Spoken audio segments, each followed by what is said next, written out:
As the preparations get underway, we're just a few moments away from the start of the Tecumseh Express Night here at the WFCU Center here in Windsor, Ontario, as it's time for NBLC action between the hometown Windsor Express and the visiting St. John's Edge.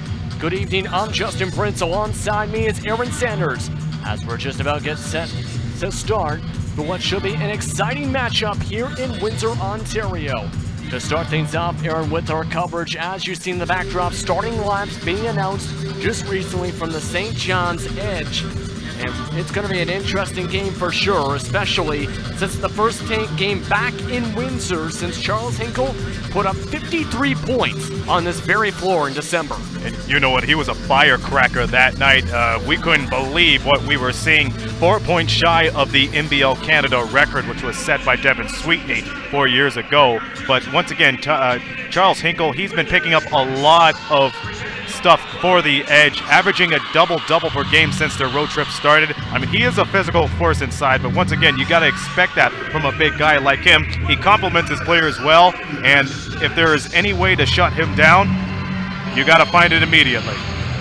Yeah, you definitely do indeed. One of those main points as well to try and protect the three-point. We'll get to that in a little bit later on. But we found out with the news earlier this week that Shaquille Keith is out with an injury. We discussed this with him, I believe, actually just a few moments ago. Tell us a little bit more about that and how you think Windsor's going to have to try and overcome that time with him being on the bench. Well, yes, it's going to be a challenge for them, and like you said, I talked to him a few minutes before we came on this telecast. He said, you know, he's doing all right. It's just his leg, and he said he would be out for 2 weeks, but considering the schedule the Express has, they have to find somebody to fill in his shoes because nobody could spot up and make those shots and get that isolation game better than he does. Yeah, we're going to have to see who can fill in those shoes. Who do you actually believe who can fill those shoes, though, Aaron? DeMontre Harris, this guy is a force to be reckoned with. Got a double-double against the Moncton Magic, and we'll talk more about that right after we pay attention to our national anthem. Yes, as you said, it's time for the national anthem here at the WFCU Center. We'll be back with you in just a few moments for the opening tip here from the WFCU Center, Windsor Express, St. John's Edge, up next on Knoxstrom TV.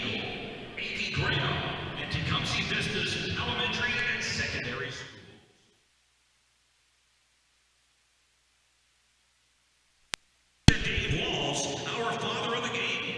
The Windsor Express and Curtis J.K. Printing would like to acknowledge and show our appreciation to our dedicated fathers all season long by highlighting someone new each game, thanks to Dave and Curtis J.K. Printing.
Great performance for the national anthem here at the WFCU Center.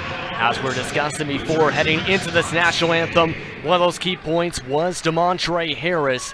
What do you have more on him, especially with him in the starting 5 for tonight? Well, you know, DeMontre Harris has a presence to be known, and I believe I say that over and over again, but the guy has that abrupt intimidation into him, considering that he's been with the Express for a short time. He started last week against the Moncton Magic. He dropped the double-double against them. This is something that we were missing when Devin White went out for the Express. So a lot of people need to realize right now that the Windsor Express's biggest threat among all the other teams is their second chance points, the broken plays, and of course boxing out, because when it comes to the stats, JP, the Express out-rebounds the St. John's Edge by a couple of rebounds, and that might be one of their keys there tonight. Yeah, it could be one of those keys indeed. You mentioned the rebounds per game, about 46.8 on the season for the Express. That is 4th in the NBLC so far, approaching the early February window. As you mentioned, for the Edge, 46 rebounds per game as ceremonies wrap up at center court. Team President CEO Dardis Willis, along with the Mayor of Tecumseh, at center court right now. Of course, as mentioned, as Gary McNamara as well as assistant coach Pete Cruzamano finish up the ceremonies up at center court. This is Town of Tecumseh Express Night, where, as you notice, they are wearing special uniforms. This is the second annual event for Tecumseh Express Night. The jerseys are being auctioned after this game as well to help raise funds for the Tecumseh Area Historical Society. I'd like to also mention too, JP, that the last time the Express had their Tecumseh night, it was last year. They played against the Orangeville A's, and who'd have thunk that Warren Ward would knock down that 3 to seal the deal for the Express in double overtime. So a lot of people would say, is it the shoes? Could it be the jerseys tonight? We'll never know until now. We'll have to see. We'll have to see. As your starting 5 subs of note for the St. John's Edge, Alex Johnson starting alongside with Desmond Lee. Also starting tonight, Tyler Hawes, Charles Hinkle, and rounding out the starting 5, Grandy Glaze. Tyler Halls, JP, sorry to cut you off right there. Tyler Halls taking a big task of filling in for Carl English, who did not make the Ontario road trip. He started 2 of the 3 games and averages 6 points in about 21.6 minutes. So you got to expect a big start for them if he wants to stay on the court and prove to himself that he could be a good backup guard to Carl English. And it's time to get underway as the Express win the tip-off. Starting line for the Express, Logan Stutz, Maurice Jones, Anthony Otley Jr., Chad Frazier, DeMontre Harris. As we're underway for the first possession, going down low to Harris. Harris in the high post, makes the jump shot, yes sir! And you know what, that's one of the reasons why he took over for the game. One of 2 players from the Express to get a double-double last Friday against the Magic. The other one was Logan Stutz. And one of those big men that can be a dominant force for sure. Glaze driving past Harris, misses the layup inside, rebounded for the second chance by Hawes. That gets the fresh 24, Glaze. Fadeaway shot, that one's deflected, but Lee's able to get there for the second chance. So Grandy Glaze setting up for the immediate high-low pass to get things started here. We have a stoppage of play, but you know what? That's one of the key things for the St. John's Eds. They need to capitalize. So the keys of the game for them, they need to seal off the baselines when they're on defense, because the Express fluster themselves sometimes down to the wing and down the sidelines because they rely on the isolation game. Second off, clean cuts to a basket. So we'll allow that high-low pass right there, but they really need to take that into consideration here tonight. Let's see if they do take that into consideration. Tied up at 2 apiece. 1 minute into this game. Maurice Jones for the quick 3, misses off the back rim. Rebounded by Lee, battled with Glaze. And it's going to be brought down the floor by Alex Superman Johnson. Superman played for the Mississauga Power and then for the Windsor Express back in 2016. Glaze. And Glaze able to get it on the pick and roll. And gets the Edge, their first lead of the game. Maurice Jones will slow down the tempo, gets it to Stutz, going down low. Harris trying to set a pick for Otley Jr. Gets it to Otley Jr. as Frazier. And Otley Jr. is going to go down the baseline, passing around, finding Harris for the slam dunk, almost rips down the hoop. Nasty high-low pass from Maurice Jones, one of the leading minute makers in the NBLC. So you got to rely a lot of that on him. A big confidence booster for the Express in the early going. And a huge basket there, able to get things back to 4 apiece to start things off. Passing around, Johnson. Back out to Glaze, 6 on the shot clock. Hawes, he'll pull up over Otley Jr. makes it. And you know, that's a tough assignment for Hawes to get that J to go over Otley Jr. because he's one of those guys that will make or break you on the second chance opportunities. Hawes at 6'5", able to make the basket as Otley Jr. is going to pass it around to Frazier. Battling down low Harris with Glaze. Stutz has it. Backs off, gets it to Jones. Stutz goes to the corner. Jones puts up the shot with 3 on the shot clock, misses. And Desmond Lee's got his second rebound. Grandy Glaze, one of those guys that people underestimate, but he has another presence inside. And Charles Hinkle, behind the back pass, able to get it to Johnson. Steps by Stutz to the right, misses just off the rim. Bounced around, Glaze gets the rebound, it's out of bounds. As it's going to be inbounded on the baseline. Those 50-50 plays are crucial, JP, especially when it's ping-ponged around like that. You really got to take a big situation on that because we've seen 3 edge players trying to box out, and it works in their favor. And Johnston will have the quick inbound, gets it to Glaze. Spin move, he's going to lose the handle. It goes off of Desmond Lee, and that's going to be a turnover for the Edge. And for the Edge, that is just their first turnover of the game, first turnover in total tonight. And both of these clubs are shooting high-quality shots, too. They're going straight to the jugular, attacking the post, and that's one of the key things, too, for these clubs here. And meanwhile, Harris going down low as Frazier tries to drive inside. Past 3 defenders, gets it to go. And that's why he is a fan favorite here. His ability to read the defense and catch them off the dribble like that. And it's tied up at 6 apiece. 3 minutes into the first. Charles Hinkle just pulls up off the rim again. Rebounded by Otley Jr. And Maurice Jones, last season's Rookie of the Year in the NBL, will bring it down. Passing now to Frazier. Frazier, few step moves, misses off the bank shot, rebounded by Glaze. You can see Alex Superman Johnson just streaking down inside trying to get the rebound, but he realized that Glaze was the main man that was open, so he backed off. And look at this, trying to alley-oop it to Glaze. Stutz was there, rejected by Harris. Johnson's got the second chance, misses. Battle for the board, and Stutz comes up with it with Hawes trying to reach around him. If they want to make a defensive presence here, JP, they need to put a lot of ball pressure on Johnson and, of course, Charles Hinkle. And right now, Windsor having to back out from trying to attack inside. Stutz calling for the mismatch. Oh. And goes right into Hawes, trying to go between the legs. That's a turnover for the Express. Glaze brings it down. Hinkle misses. Battling around. Otley Jr.'s got it. It's going to be a 2-on-1. Harris is open in the paint. Otley Jr. still has it. Gets it to Harris. Harris will slam it down. You know, they're lucky. They were lucky they got that play off the way they did because there's a lot of scrambles for the ball. There's a lot of half-court pressure being applied on the other end, but man, they're doing it justice right here. One of the key things the Express need to take into, they need to convert that good hustle into points in the paint. They outscored the Moncton Magic in that last week, and if they do it again tonight, this could go to their favor.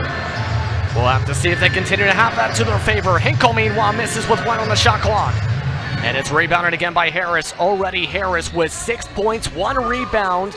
First 6 of 8 Express points. Stutz pump fakes, gets it down low to Harris. Back out, Otley Jr. with a foot on the line, gets it to go. That's going to be a long 2 right there, JP. But Otley Jr., a lot of people don't think that he is a force from beyond the arc, but he could go all the way.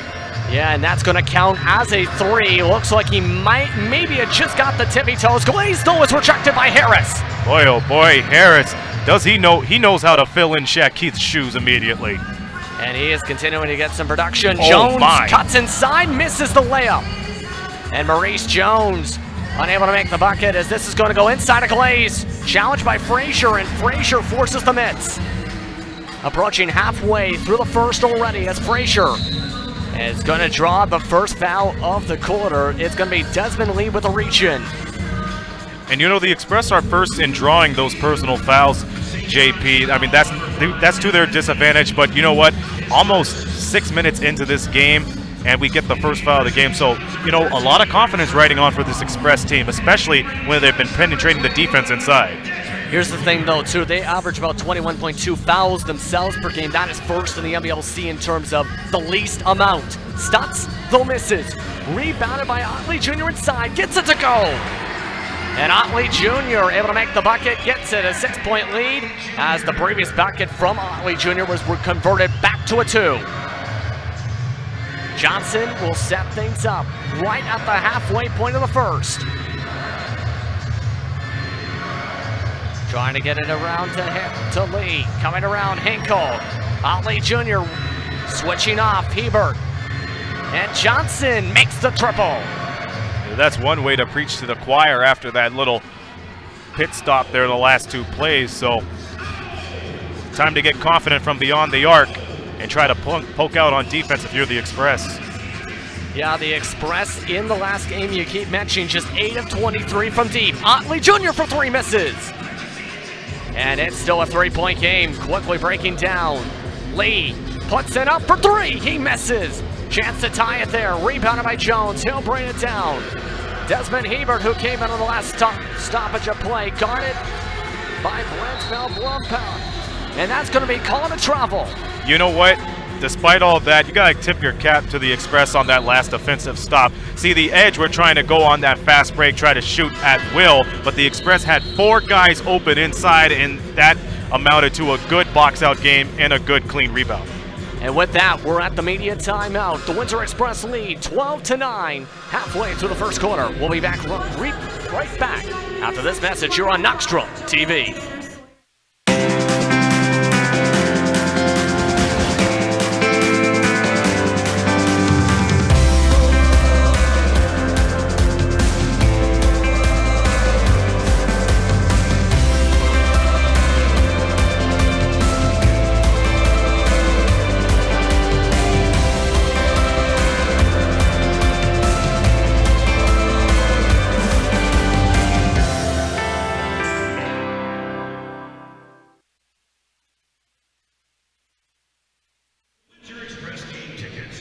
And welcome back, everyone, to the WFCU Center here in Windsor, Ontario. The Express lead by 3 points. And one thing, of course, we were just discussing before coming back onto the air, this is the 4th game in a 5-game road stand, all back and forth down the 4-1 for the St. John's Edge.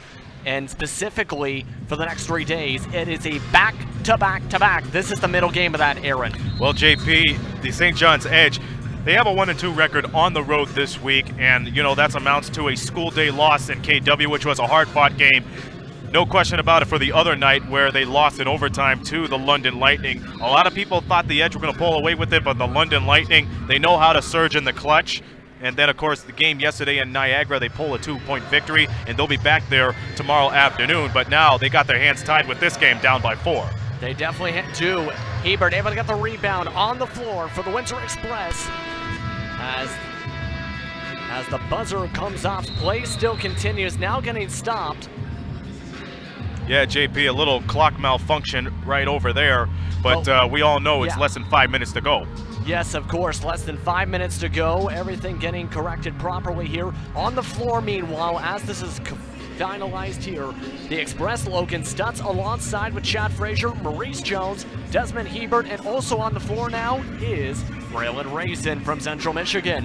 For the St. John's Edge on the floor, Ransford Brempon, Alex Superman Johnson, Wally Ellenson, Charles Hinkle, and Desmond Lee.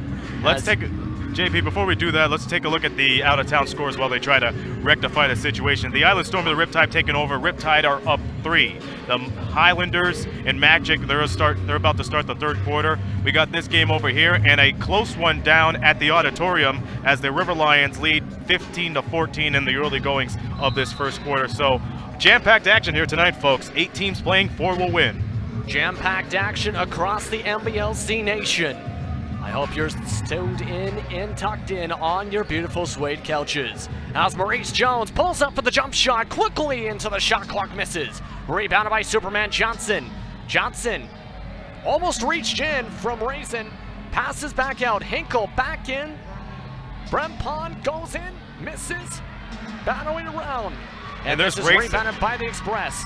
There's Raisin, like we talked about at the beginning. Raisin, he's a firecracker, and if he gets those shots going, he'll heat up like a microwave, so you got to look out for him. We'll see if he can heat up like that microwave tonight. Chad Frazier gets the pass, 9 on the shot clock. Falls over, turnover, Johnson gets the steal. Lee's gonna bring it down. Can he get the layup? Yes, he can. And gets the game down to a 1-point Express lead. Good convert right there for the St. John's Edge, and that's where they capitalize around that mid-range game. And if you stumble down there while trying to penetrate, you're going to be flustered.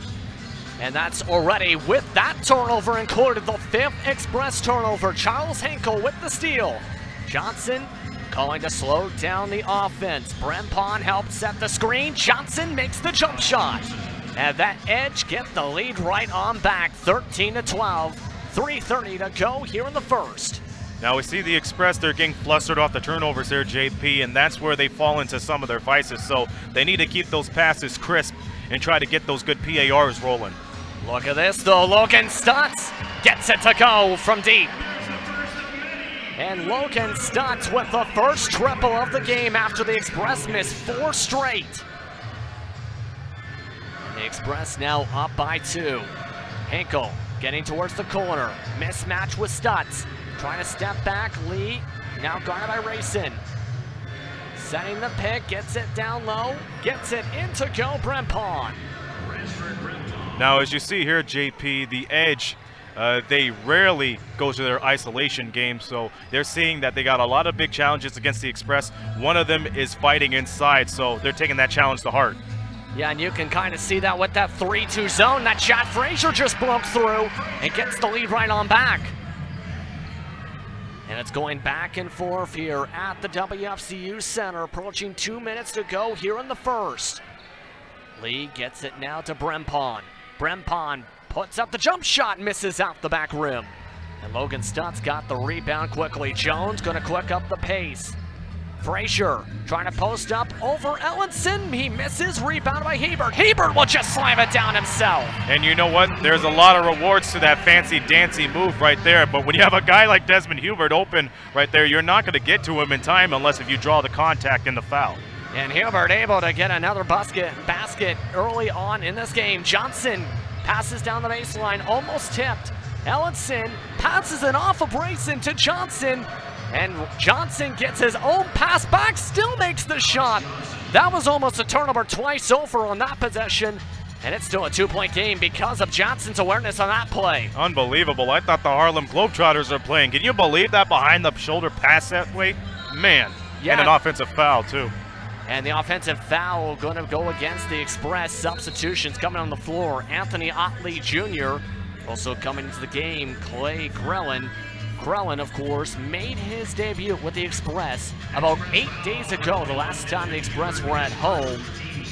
He's already made a fairly decent impact with this Windsor squad as well since joining this team. In terms of points per game, it is on the lower side in terms of those minutes, but he has been one of those players that's been fairly good on the hustle plays so far in his 11 minutes per game. And you know, the Express are looking for those confident backcourt guards because you can't rely all the firepower on Maurice Jones, because with a guy that leads the league in minutes, you really need to find some reinforcements for him. And meanwhile, Williams misses the jump shot. Karan Williams coming into the game on that stoppage of play as well as somebody that is very much of note, Russell Bird. Russell Bird, of course, part of that blockbuster trade that took place just a couple days ago. With that trade, the St. John's Edge sent Jerron Henry to the Island Storm for a first-round pick in the upcoming entry draft. The Edge sent a conditional pick to Kitchener-Waterloo, and they in turn got Russell Bird. And he is now on the floor for the first time in Windsor. In fact, he's going to get called for the region right now. And JP, we were talking about this on our pregame show on Facebook Live, that Russell Bird could be that little confidence booster and the spark for the Edge from beyond the arc, because they need a lot of work on that if they want to keep these games out of reach for everybody else. But Russell Bird is a guy that people highly underestimate because of his size, him and Derek Hall, but now with both of them split, Russell Bird got a lot more breathing space on this St. John's squad. I definitely agree with that. Somebody that is decent with rebounding and also has the ability to shoot on the outside if need be. As Rayson has the ball, 10 seconds less on the shot clock. Gets it over Brempon, gets it to go. And once again, tough assignment for a little guy like him from Texas to shoot over a fella like that. And Rayson, one of those big-time impact players for the Express this season at times, showing his continued impact there. Meanwhile, missed shot from the outside, rebounded by the Express. Just about a 4-second difference between shot clock and game clock, as the Express potentially have the last play and shot of the quarter. They decide to take the shot now. The Edge will have that opportunity. 10 seconds to go here in the first. Williams dribbling it down, calling for the pick from Bird. Passing out to Ellenson. 2 on the clock. Ellenson trying to get the bank shot, can't get it to go. And with that, the Windsor Express, after 1 quarter of play, lead 22-17 on Tecumseh Express night. You're watching Express Basketball on Knoxstrom TV. We'll be right back here from the WFCU Center.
And welcome back, everyone, to the WFCU Center as the Express lead 22-17 after 1 quarter of play. This has been an exciting matchup to watch so far. Justin Prince alongside Aaron Sanders.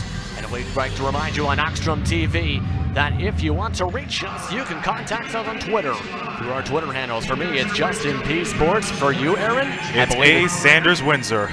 I was just about to read that off. Thank you very much, Aaron. If you want to contact us with any issues, concerns, any topics you'd like to discuss, maybe you want to say you want to have us wear a specific tie, contact us right there. With that, we are underway for the start of the second quarter. I can't believe you mentioned that, folks. We'll bring that information up after the dead play, but it's an interesting story. Interesting story as Williams Skeet on the floor now along with Bird, Brempon, and Ellenson. This is going to be a turnover with the behind the backcourt call. Bad pass for sure right there, as the Express will get the quick possession right there. Logan Stutz on the floor with Braylon Rayson. Also going to be on the floor for the Express with Desmond Hubert, as well as Anthony Otley Jr. and still Clay Krellen. So a very deep roster of 5 each on the floor for both sides here for the start of the second quarter. Logan Stutz able to get to Rayson to start off their first possession of the quarter. They'll set up the play. Otley Jr. set up by 2 screens. Williams trying to get the steal. He's going to be caught for the reach-in. And the Edge getting caught for the foul. And so, go ahead, JP.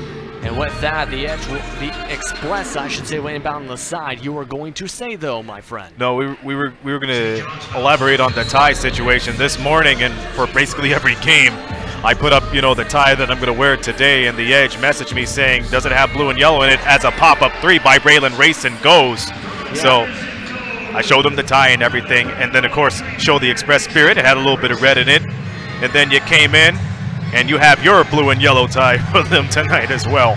Yes, yes, a few Express people told me I should go shopping for a new tie. Brempon, he's saying, don't worry about the tie, I'm just going to score a basket. Brings it back to a 6-point game, and as you've seen there, Braylon Rayson, as you started telling that story, made the 3-pointer.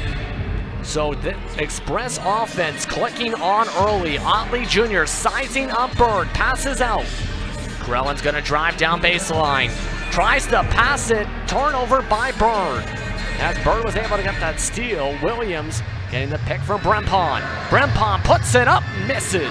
Rebounded by Krellin. And here we go, possibly trying to set a tempo pace for both sides, trying to pick up the tempo. Grayson gonna pull up for three, misses. Rebounded by Brempon. That's a good recovery screen by Logan Stutz. He was about to get flustered and be cheated on the screen, but he put his hind leg back and it was able to set a seal on the left side. And that was a very quick double team coming up from Otley Jr. Meanwhile, whistle called on the shot attempt, I believe. And in fact, I believe it is going to lead to potentially free throws. Exactly what's going to be going on. The Express call it for their first foul of the quarter on Logan Stutz. Team's first of the quarter, his first. Brempon will come out for Grandy Glaze as the Edge will go to the free throw line. It'll be Jalen Skeet, who played for the Buffalo Bulls, to the line to shoot two.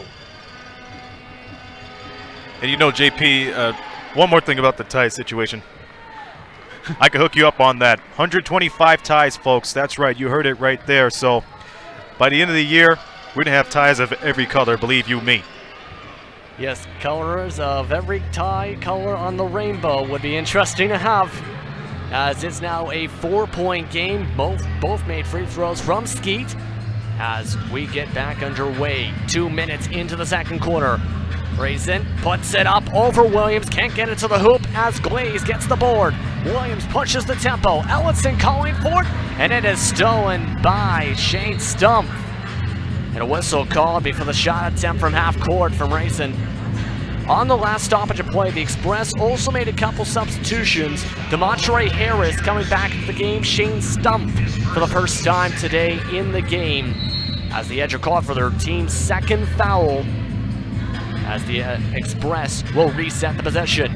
And you know, Bill Jones is doing a good job letting all of his players get some sort of minutes into this game because he realized they got a lot of potential into them. Harris. And that is Krellin who the attempt, missing on the outside. Rebounded by the Edge. Chance to make it a one-possession game here. Quickly passing to Williams. Glaze going for the roll. Williams says, I'll take it myself with a jump shot. Brings it to a 2-point game. And Colin Williams, somebody recently signed within the past month to this Edge squad. Grayson, he's going to go to the basket. Can't get it to drop, though. On the layup inside, you got to make those kind of layups there, Aaron. It's a crying shame because they had an open way to the basket.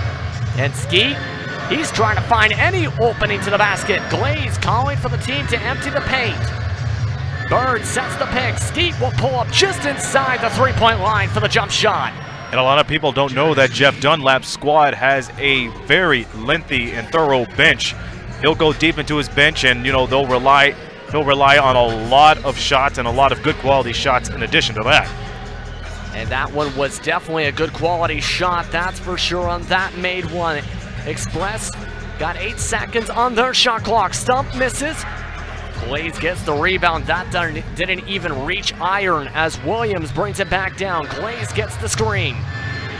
Williams moving around the screen. Back to Ellison. Glaze will now roll inside. Ellison has the back out. Going around, 6 on the shot clock. Bird steps through the defense, gets it to go. Wow, impressive. And a great layup in there, stepping through the defense, and the Edge are back out on top with less than 8 minutes to go here in the first half. How about that Euro step? My goodness. A great Euro step indeed from Bird, the recently acquired player, as driving inside, Otley Jr. misses. Bouncing around, Ellison, the former Windsor Express player from last season, gets the rebound. Bird gets the pass, meanwhile sets it up for Glaze inside. Open for the layup for the backdoor cut. And you know Bill Jones and the team must be kicking themselves right now because those are basically 2 possessions in that quarter where they could have made those layups. And with that, we're going to take a short commercial break here on Knoxstrom TV. With the timeout, the Edge now are up 29-25 on Tecumseh Express Night.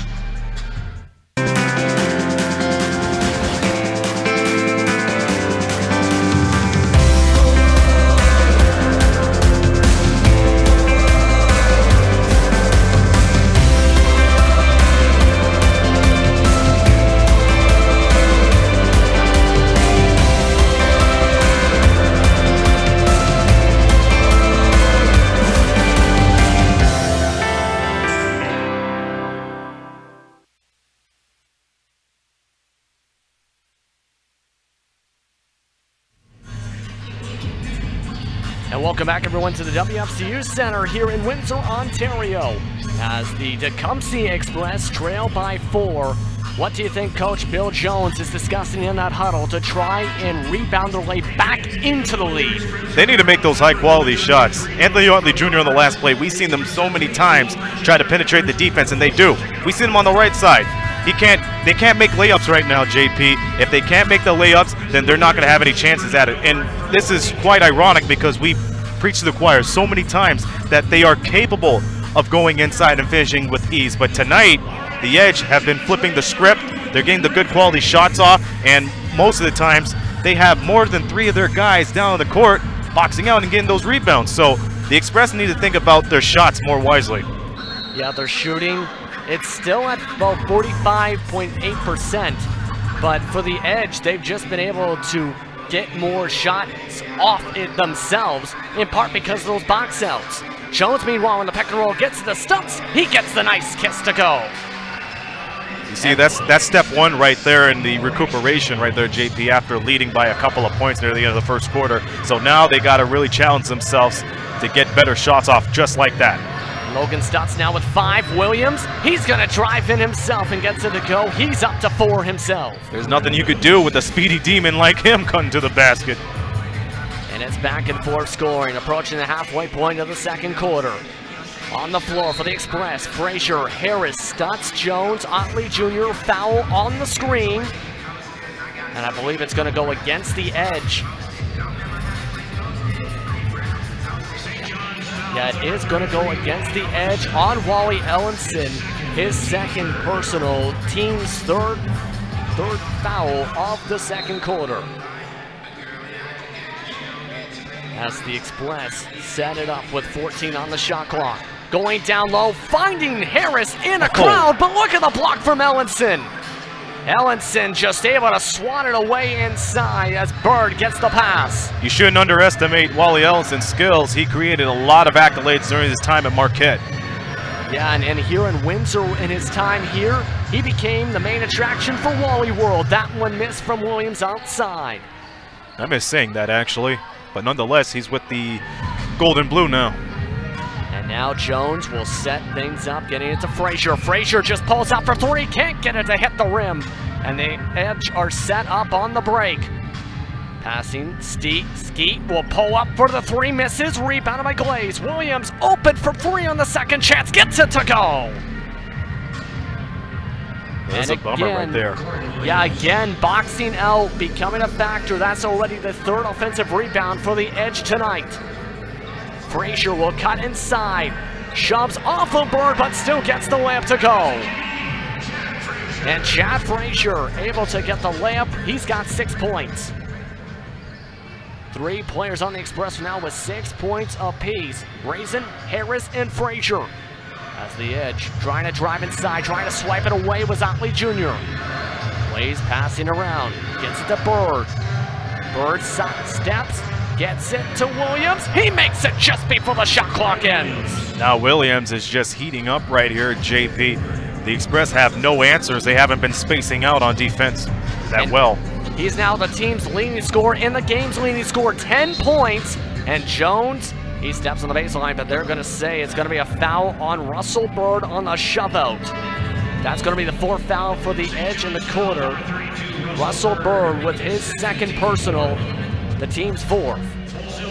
Multiple substitutions coming from the Edge. Desmond Lee coming onto the floor with Ransford Brempon, Alex Johnson as well. Charles Hinkle will come back into the game.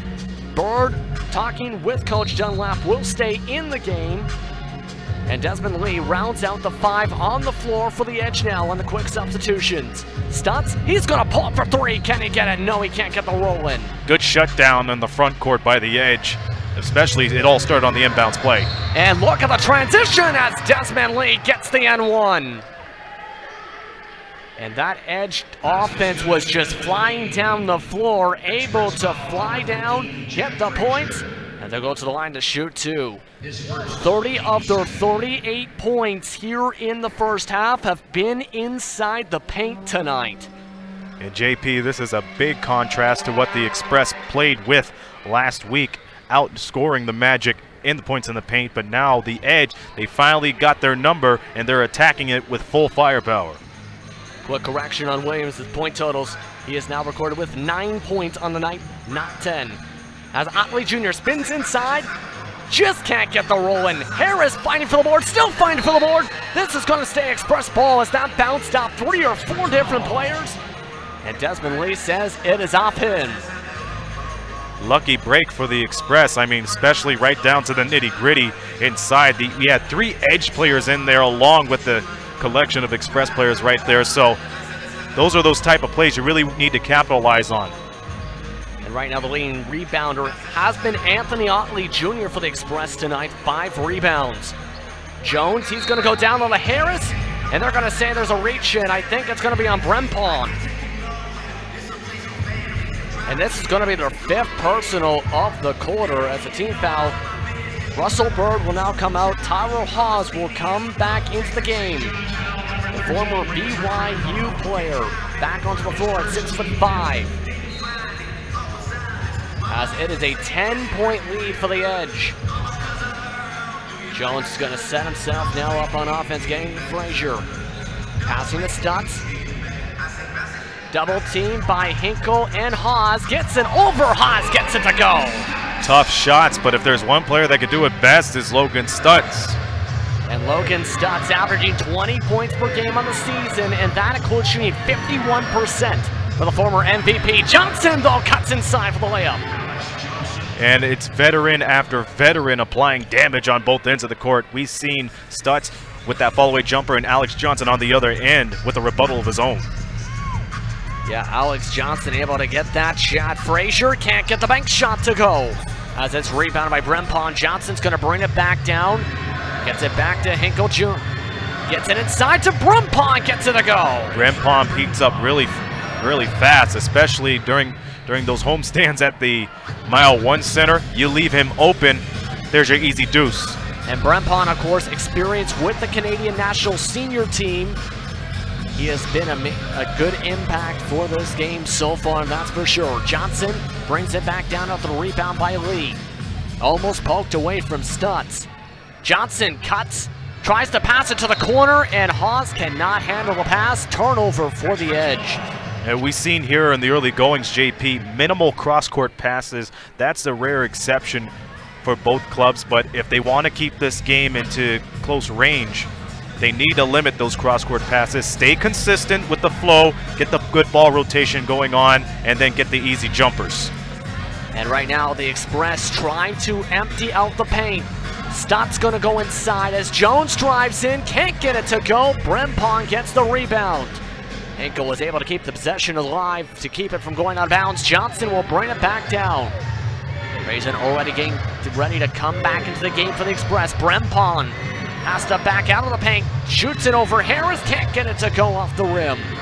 And Maurice Jones able to get the board. He's rushing down the floor, and Charles Hinkle called for the foul. Is that going to be 2 free throws? I believe so. Yes, it is.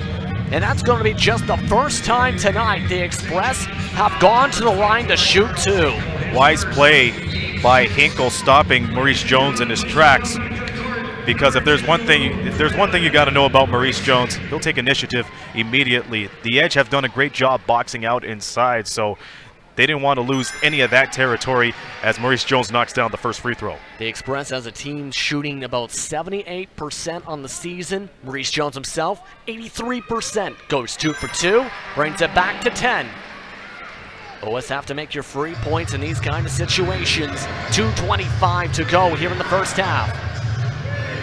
Jones guarding hard on Johnson. Johnson calling for the players to go around. Hawes crossing into the center. Brempon helping set the pick and fade. Drives by Jones, gets it over Harris, misses, rebounded by Logan Stutz. And Logan Stutz will stop and find Braylon Raisin, who came in with that stoppage in play. Coming around shot Frazier as he's gonna get it past the 2 minutes to go mark here in the first half. Logan Stutz drives, tries to draw contact, misses, rebounded by Harris. Harris tries to put it up, yes, he's got it!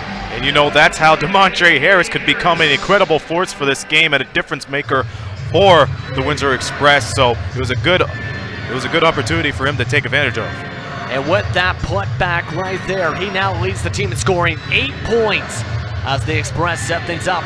Shot on the outside, misses, bounced around for the rebound, and it's going to be called for a foul. Well, that's quite all right. We see Bill Jones clapping his hands down the sidelines. He likes that type of intensity from the Express. After being down by so much, they're really picking up the pace and shutting down on the defensive end. And there's going to be a timeout on the floor with 1:25 to go here in the first half. We're going to take a quick commercial break here from the WFCU Center on Tecumseh Express night. The Windsor Express trail 43-35 to the St. John's Edge. We'll be right back here on Knoxdrum TV.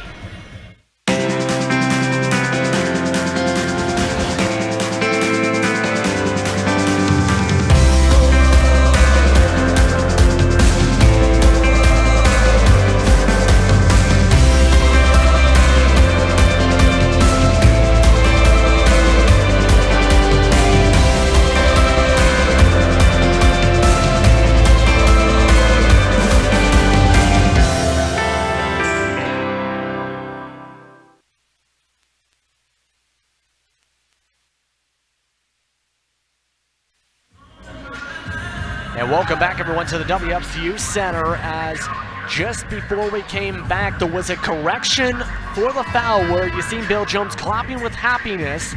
It's now on the Express, that foul. Braylon Rayson was called for the foul on the reach and on the rebound attempt. So regardless, though, the Express still down by 8, heading towards halftime here, Aaron. Well, JP, they really picked up the intensity following the media timeout here in the second quarter, but that's one thing. But like I said before, you know, it's step one of a big process for them. Step 2, they shut the edge down defensively. Step 3, they're attacking hard to the basket, but once again, they gotta finish those layups if they want to be a difference maker into the contest. And those kind of points are exactly why the Edge are up plus 13 in points scored in the corner. As Grandy Glaze came in out of the timeout. Charles Hinkle can't get the 3 to go. Whistle after the shot. And we're going to see what the decision is here. It's going to be called on the Express.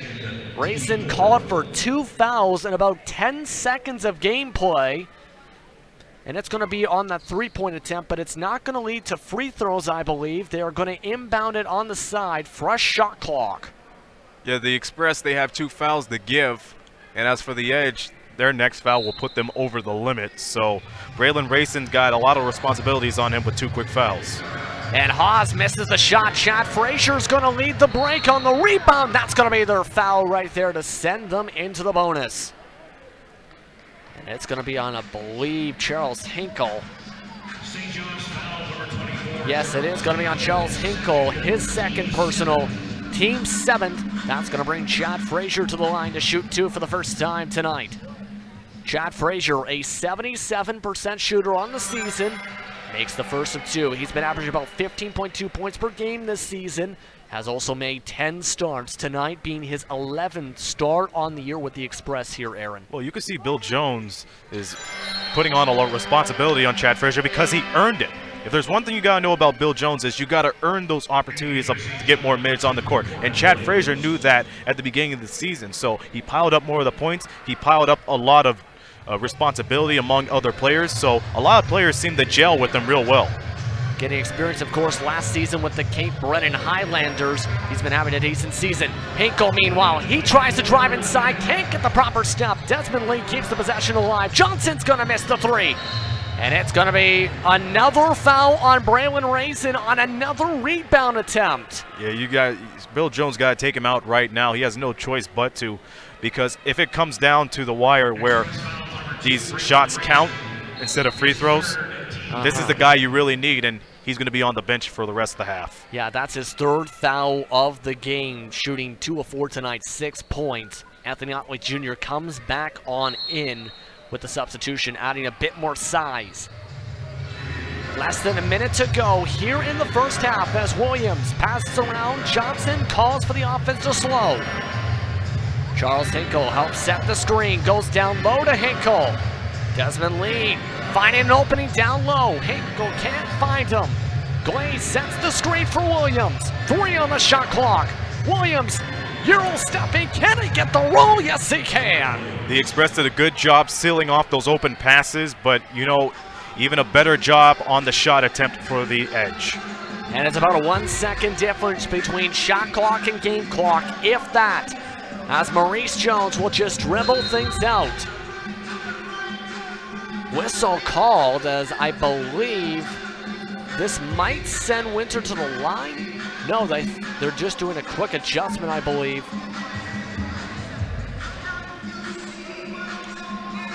Yeah, the score clock says that the Express will be in the bonus the rest of the way, but like you said, it's a quick adjustment, but plenty of time to get his shot off. Yeah, and I think they also shut the shot clock off for this possession as well. So Windsor will have for sure the chance for the final possession. As that is missed, Otley Jr. gets it up and beats the buzzer with one hand! Well, what did I say? When it comes to broken plays and second chance opportunities, Otley Jr. will seize the day. Anthony Otley Jr. beats the buzzer and makes it a 6-point game into the locker rooms on Tecumseh Express night. The St. John's Edge come into town and lead by 6. 45-39 is the score into halftime here at the WFCU Center. We'll take a commercial break and get you set up for the Knockstrom halftime. You're watching Knockstrom TV from the WFCU Center in Windsor, Ontario.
We look at cameras up there? Yes. All right, my tie's straight. Yes, you're good. Whenever we're ready.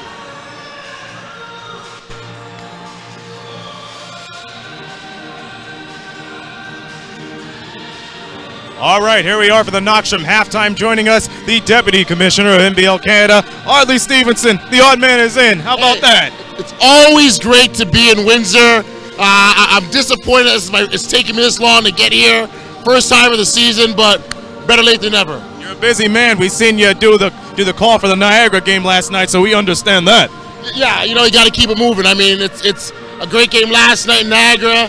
It looks like I'm falling the edge around because they're in Niagara last night. We're here tonight in Windsor, and yeah, it's basketball, man. Yeah, especially with them being in a back-to-back situation. Yeah, that's tough. That's tough. I mean, you know, this would be a gut check time for the Edge, and they have Carl English with them as well. So, you know, you look at the scoreboard, they're not doing too bad. Well, think about that. I mean, we see a lot of good players right now. This team has a lot of praise, so we've been hearing the choir preaching about the St. John's Edge team, and like you said, the scoreboard says it all. They're doing a good job. I'm like, there's a couple players that stand out to me. Alex Johnson, of course, a well-seasoned veteran, and then, of course, Brempong on the other hand. My goodness. Yeah. I'm just really impressed with how the Edge have come together. You know, we talk to this team. You know, they're not expansion club guys. Let's be real. You know, they want to shed that whole expansion label stuff, and really, in their minds, you know, they want to legitimately compete for a championship, and they're making a strong case for it. They're like, what's an expansion team? Never heard of it. They're well-seasoned veterans, JP. They don't know how to spell expansion. Yeah. Yeah, with that, of course, with you here as well tonight, of course, something I think we definitely all want to ask. Of course, you're just about halfway through your first season as Deputy Commissioner of the league. How has been the experience with that and trying to progress the league with your position with the league? You know, it's been an incredible ride for me thus far. When I think about we're at the halfway mark, which has just flown by the way. It's gone by really quickly, and you know, this is my 7th season overall, so you know, the league isn't new to me, but sort of in this capacity, yes, it is. I still continue to be so appreciative and blessed, really, of all the support that I've been able to obtain from within the league, from teams. I think what's happened is that individuals and teams are understanding what the mission is and what we're trying to do, and it's been so supportive. You know, to say we've gotten everything right, won't say that, but you know what? We are on the great path and on the right path. Let me phrase it this way with this. How do you plan to fix those things that are not exactly the right way that you want to see them? How do you plan to fix those kind of things throughout as the season goes on and for the future? Well, I mean, you know, it's being point blank and honest in what we're talking about, right? You know, we're not trying to skirt issues. We're not trying to hide things. I chuckle sometimes when people think there's conspiracies and going on, and there really isn't. You know, ultimately, certainly, you know, the ownership group, the board, which has been absolutely amazing. I can say that from my perspective, has been amazing to work together, wanting to come together, and really, it happens together. I'm gonna take the league slogan. It's all one. We gotta do it together. And you know, recognition is a #1 thing for this league. Last year, we've seen a couple of highlights played from the finals on Sportsnet. And then this morning, we checked out on Freeform, which used to be ABC Family. They took a picture from the River Lions and Lightning game. So, once again, this is a league that's being shown worldwide, and it's finally getting their just due after all this time, eh? How cool is that, man? How cool is that? It really was. Now, ABC Studios approached our league several months. We're in conversations and negotiations. So it wasn't by accident. It wasn't. They just took it and decided. You know, they approached our league and said that they wanted to use some images, and we said, hey, why not? You know, obviously it's an opportunity to get, you know, a little bit of shine, and I think that was really cool to see us on national stage like that. Well, international, really. Yeah. There you go, right there, JP. Yeah, definitely a big-time step.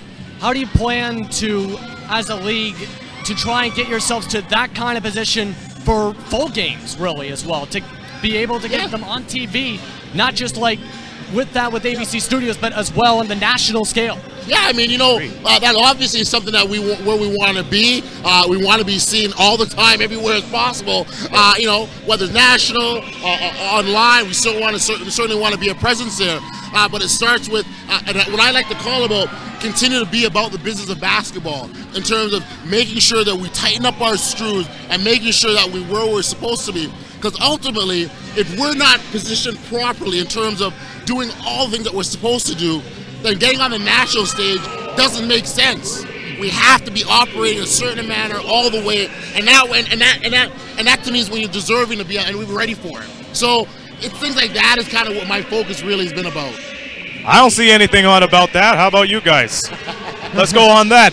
Thank you, Mr. Stevenson. A pleasure, man. Stuff, Odd man here. One of the hardest working crew here. Thanks, guys. Appreciate you, man. Keep working hard. And that's Oddly Stevenson right there. And folks, we'll break down the first half stats for you in just a few moments. But for now, we step aside for this timeout. You're watching the Windsor Express here on Knoxstrom TV.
Welcome back everyone to the WFCU Center.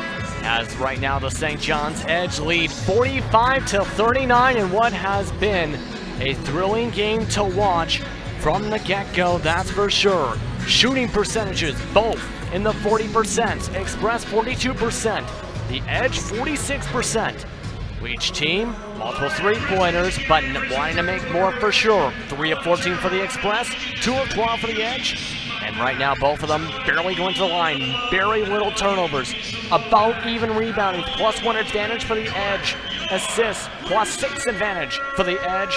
And right now for the bench, 23 St. John's Edge bench points so far in this line. And led in part from Karan Williams with the game-leading 11 points, 2 rebounds so far tonight, Aaron. You know, once again, I'm impressed by the St. John's bench, their ability to pull their own weight. And Williams right there is a sheer example of that. Guy could spot up, pull up a jumper from here and there, and it's been doing it justice. Superman Johnson, what more can we say about him? He's been in the league for a number of years, so he knows how to get through the big fellas like that.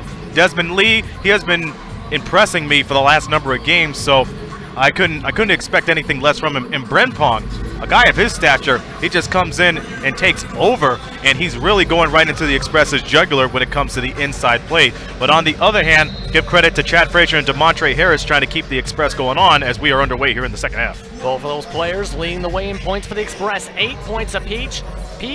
3 rebounds for DeMontre Harris.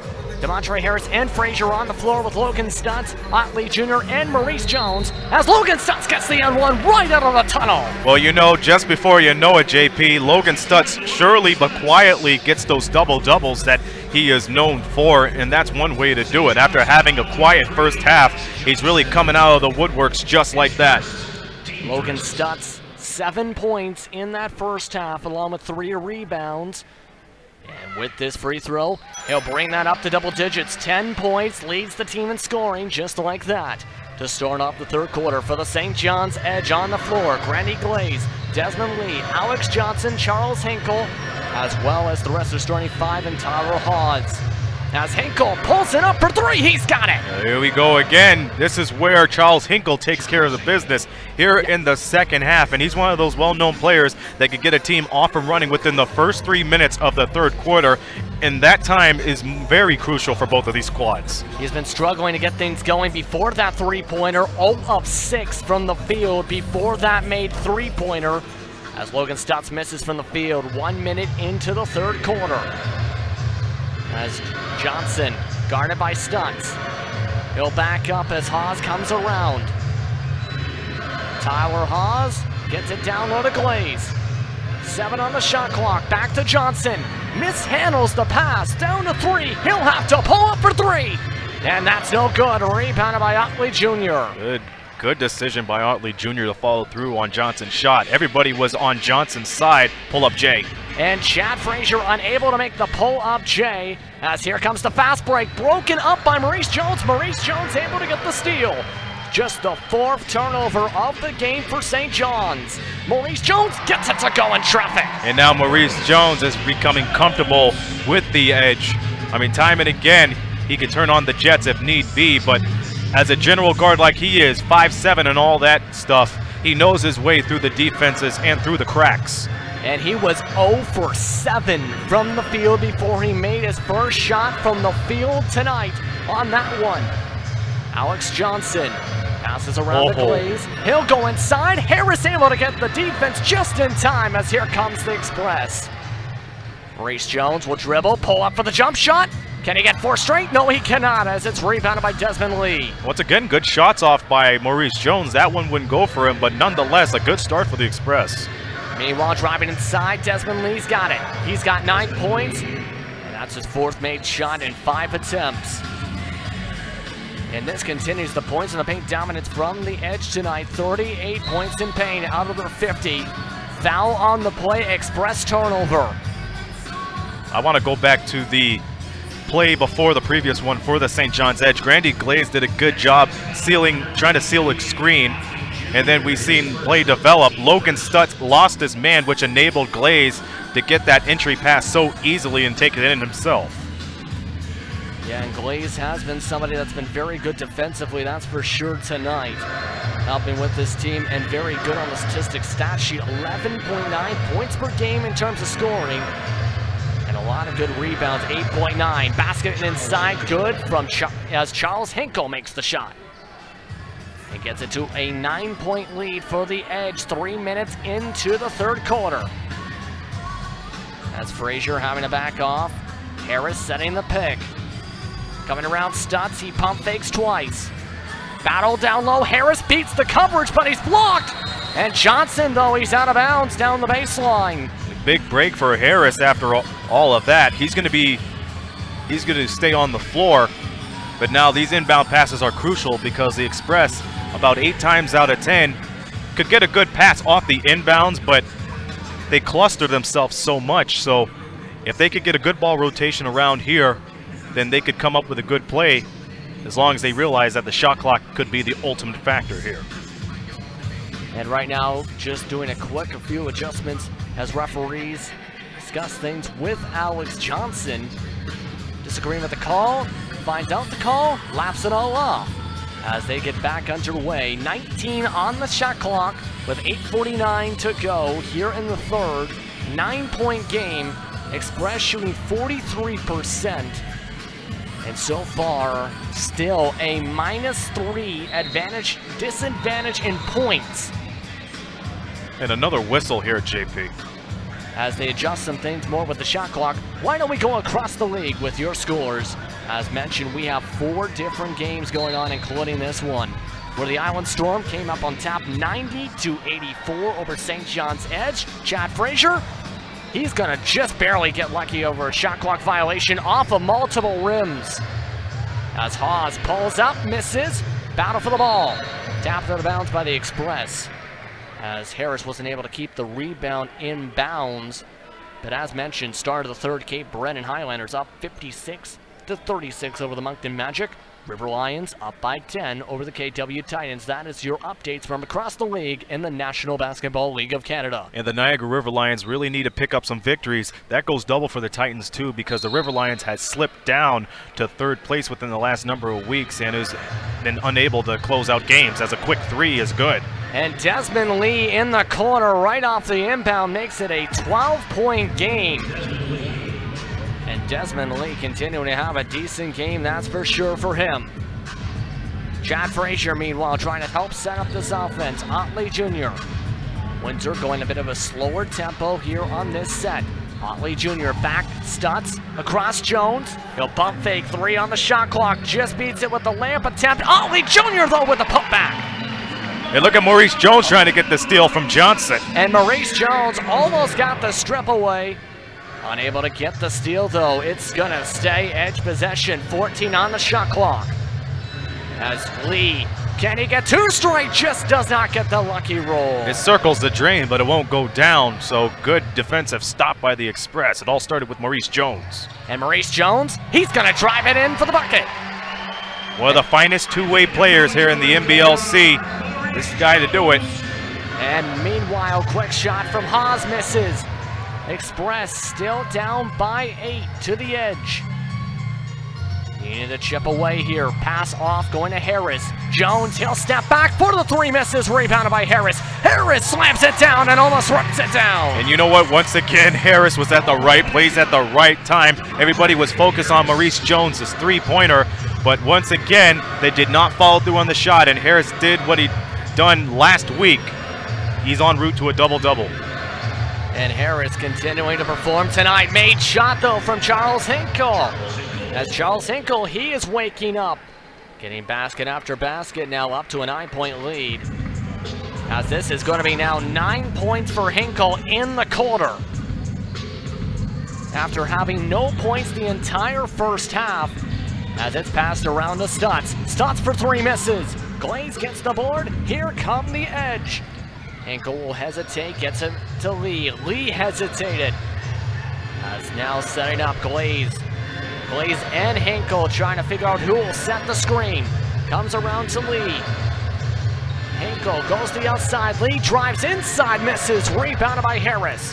Harris, rebound number 5 as they're going to push the tempo. Frazier drives inside. He's got it. And now Impressive. 3 different players on this Express team, pardon me, Aaron, with 10 points apiece. Impressive sequence right there. Frazier with the pass and the ability to catch the edge off guard. And Charles Hinkle, can he keep up the hot corner? Yes, he can. My goodness. Charles Hinkle with the bucket. You know, no surprise that he's really getting up there on the score sheet. My goodness, he's really up there, JP. My goodness. 11 points in the quarter so far after going 0 for nothing from the field, 0 for 6. Logan Stutz misses the three-pointer. Here come the edge, rebounded by Johnson. Lee's inside, he gets the alley-oop for the layup. Risky play right there from the Express, trying to pass it with those high-low passes, but everybody was ready inside from St. John to intercept that pass, and that worked to their favor. Jeff Dunlap waving off one of his substitutes. Yeah, and a couple substitutions after that basket, already going right back to the bench. Battle for the rebound, meanwhile, as Otley Jr. keeps the possession alive. Impressive. Impressive, as Maurice Jones cuts to the defense. That's going to be an impressive roll-in. Yeah, that ice cream scoop right there. It was a good pick set by Otley Jr., and it took 2 edge guards off guard. And that's going to get it back to a single-digit lead. Maurice Jones, 8 points, just 3 of 12 shooting, though 25% from the field, that is for him. Hinkle, can he keep it red hot? He misses. Rebounded by Harris, as here come the Express. Reach-in foul called on Desmond Lee, as Frazier made it from basically near half court. Substitutions coming on the floor, as I think they called that to get the media timeout. With that, it's a 9-point lead for the St. John's Edge. They lead 63-54 over to the Tecumseh Express on Tecumseh Express Night here at the Windsor WFCU Center. We'll be right back here on Knoxstrom TV.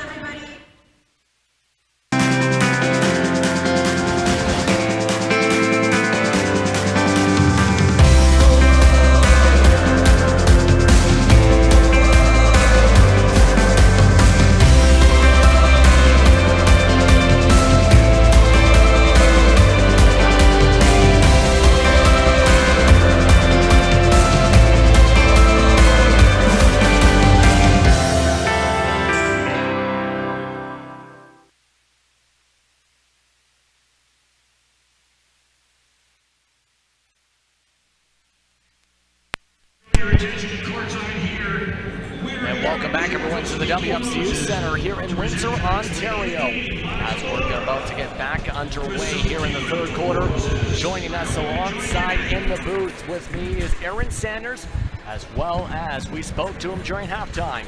He's now playing a visit here as the Deputy Commissioner of the National Basketball League of Canada, Audley Stevenson. Thanks for joining us once again, Audley.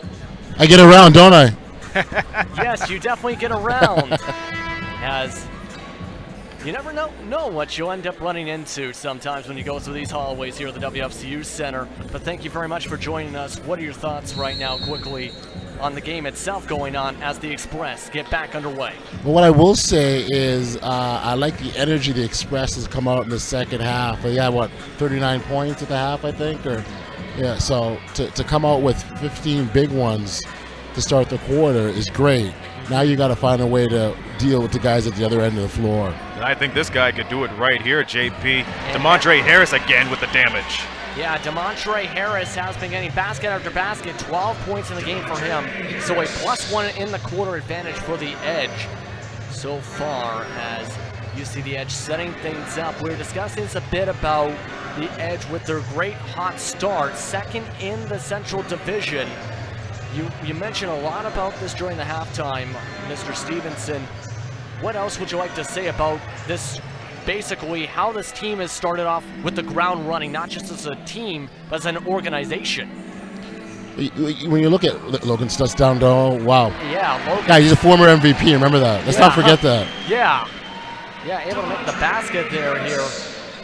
As you see things going really quickly here. I apologize for cutting you off multiple times, Mr. It's not my fault, man. The guys on the floor are cutting us off. Not giving us a chance to get a run in here. But to your question real quickly, enough can't be said about the job of the St. John's Edge organization.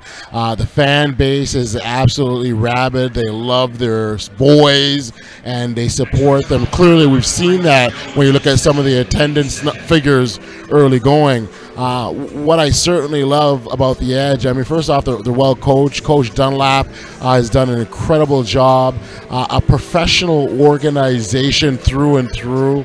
And when you look at what they're doing, and again, so much of was about Carl English and what he means to this squad, and all that he can contribute. For them to be on this road trip without him and competing the way that they have been says a lot about the rest of the squad. The rest of the squad they've got remaining. And that explains the dedication right there. Oddly, you and I were talking during the draft combine about how powerful this team is, and for them to come out like gangbusters. I mean, social media is going up about them. They love them. The city loves them, especially when you have a hometown hero like Carl English, like you said. It just really comes up to become basically St. John's' bread and butter, and among the rest of the league, they have become a threat now. Oh, I love it. Hey, man, they're making it fun. Yeah. I mean, they're one of the teams to watch this season, and I love it, and I know fans there do as well.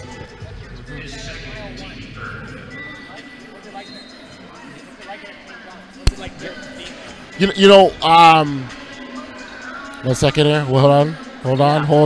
Wow, big block with the rim. Wally Ellenson, Kangaroo Kid, getting up there. Yeah, Wally Ellenson getting the block as discussions go around. Made shot from Williams from deep. He has been red hot off the bench. His range is ridiculous. Man, good grief. But you were saying, as you may have noticed, there was a question off camera from our director, Brett Hedges, as Otley Jr. gets the rebound from the block. Getting able to get the putback right there to get it back to a 9-point game. Express don't want to fall away in this game. There goes Anthony Otley going to work. Yeah, and right now, Wally Ellenson passes it out. Right on cue, Anthony Otley. If you say his name fast enough, it sounds like he's saying Oddly. Yeah. I don't know. It's like, if somebody sees you on the court, I know you could drop a double-double on these guys, Oddly. Yeah, I mean, I still got a little bit in me. I got some in the tank. I'm with you on that. Yeah, meanwhile, Wally Ellenson, the Kangaroo Kid, unable to make the three-pointer, as Windsor's going to slow down the pace a slight touch here. So let's go back to a couple questions because we keep skipping over it because of the action on the court. We were talking about the experience or atmosphere in the Mile 1. It's a great facility, great building. They've actually got it set up like the LA Forum where they've got the spotlight down in the middle that creates that atmosphere. And honestly, the fans are like on top of you. And when they start cheering and when they supporting their guys, man, that's what you call a basketball experience. And I'm really happy that we're there. The one thing that got me right there, Oddly, their first game, they were singing "Oh Canada," and you could see the Newfoundland flag being flailed around from one end of the arena to another. So you could tell right there, basketball found its place down in the Newfoundland area. That was just terrific. Good hustle play for Chad Frazier. Mo Jones, 5 on the clock. That's projected by Brempon there. Good block. Yeah, good block. Pardon me for cutting you off, Mr. Deputy Commissioner. It's not me, man. The guy's on the quarter cutting us off. Man. Yeah, a lot of good hustle players on the floor. Williams getting it set up now. Russell Bird in the post. Back to Brempon.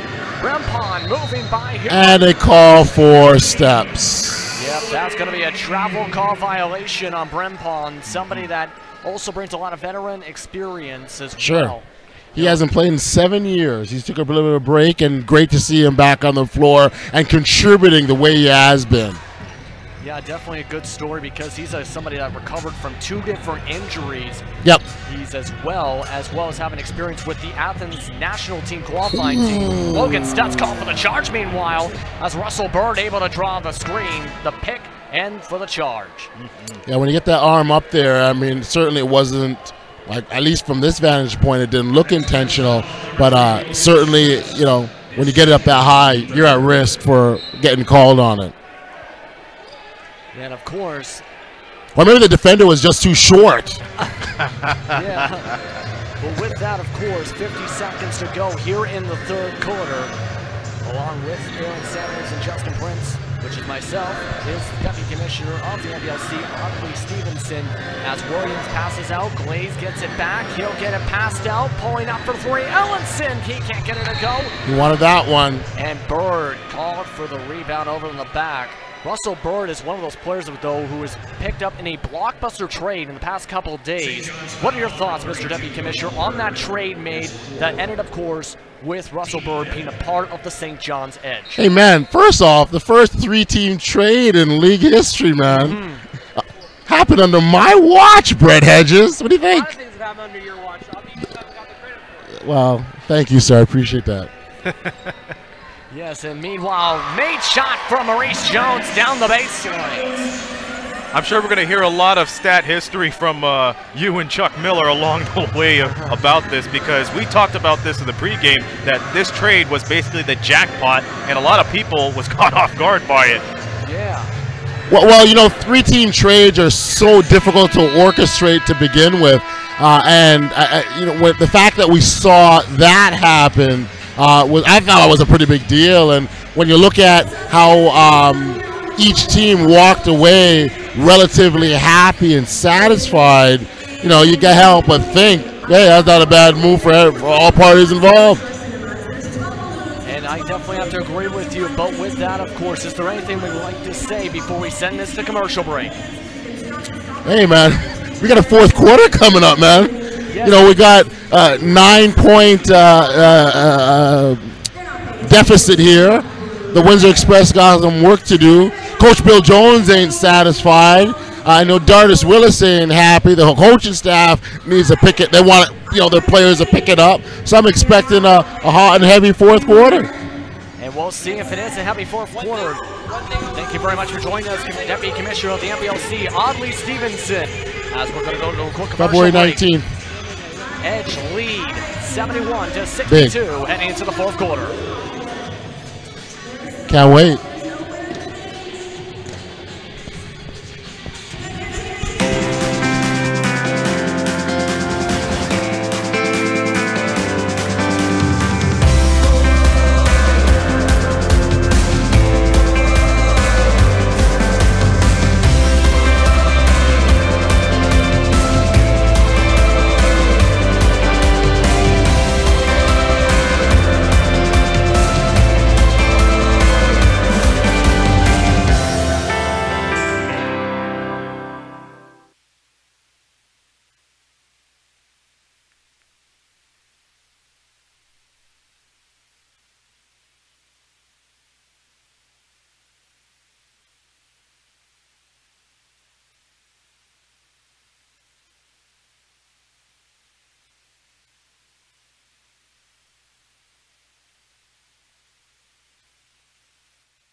And after an exciting fourth quarter, the Express have kept into this one as they trail 71-62 coming out into the fourth quarter. Justin Prince alongside Aaron Sanders, as after a nice long interview with the commissioner, deputy commissioner, I should say, of the NBLC, Audley Stevenson, we're about to get back underway here, Aaron. And, you know, tips that I had to Audley for coming up in the media booth to help us out during the third quarter.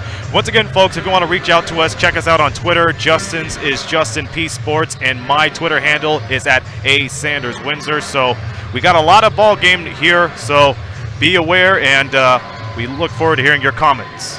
And that one's a made jump shot, meanwhile, from Skeet, as that gets it back to a double-digit lead. We'll give you the reset here for your rosters on the court for here on Knoxstrom TV. For the Windsor Express, Braylon Rayson, Maurice Jones, Chad Frazier, DeMontre Harris, Desmond Hubert. As right now, Frazier drives inside, draws the whistle. He'll go to the line to shoot two. And already the first foul of the quarter, and this is within the first 40 seconds. Edge will huddle up for the discussions as on the floor for the St. John's Edge squad, Wally Ellenson, Grandy Glaze, along with Russell Bird. And in the backcourt, it is Karan Williams, along with Jaron Skeet. As I take the free throws here, JP, let's take a look at the out-of-town scores. I'm sure we have one final score to declare here. Yeah, as we take it up here. We know the Island Storm game is over. They won by 6. And for the Cape Breton and Moncton, we'll get back to that one. And for the KW Titans and Niagara, looks to be a pretty close game as they wrap things up over there. Yeah, we'll get to those scores on the next stoppage of play here on Knoxstrom TV. As we approach 1 minute into the fourth, missed shot from Skeet, rebounded by the Express. As here they go, trying to break some pressure. Rayson passing around, gets it to Jones. Back to Rayson for the three in the corner. That's no good. Good looking shot right there for Rayson. Now he picked up 3 fouls in the first half. Now he's got a lot of ground to cover in the final goings of this one. And alley-oop to Hilbert, but he couldn't keep the handle on it. Something is wrong though with Grandy Glaze. He is immediately down on the floor and grabbing his knee. And immediately calling for the training staff. This is not good for the St. John's Edge. As both coaching staffs immediately checking him out. We are going to take a quick commercial break here on Knoxstrom TV. As we will be right back. Edge leads 73-64 on Knoxstrom TV.